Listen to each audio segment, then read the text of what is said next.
part of the goal here is to have you feel like you're impressed with yourself when you look at your footage of you after the fact.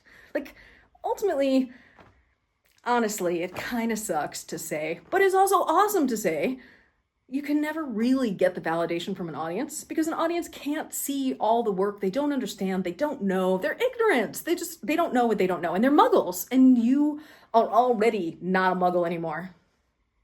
Really, this is it. It's always a practice for yourself, but some people are not prepared to take that on. You clearly are a person who understands the value and benefit of practice and what you can get from it.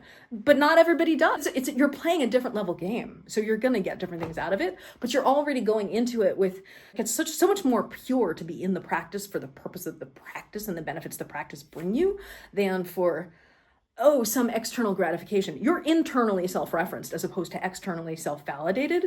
And those are just very different worlds. And working with people with your mindset, oh my God, it's so beautiful because you're so prepared to have a transformative experience. Whereas people who want other people to validate them, they maybe aren't really in touch with themselves as much,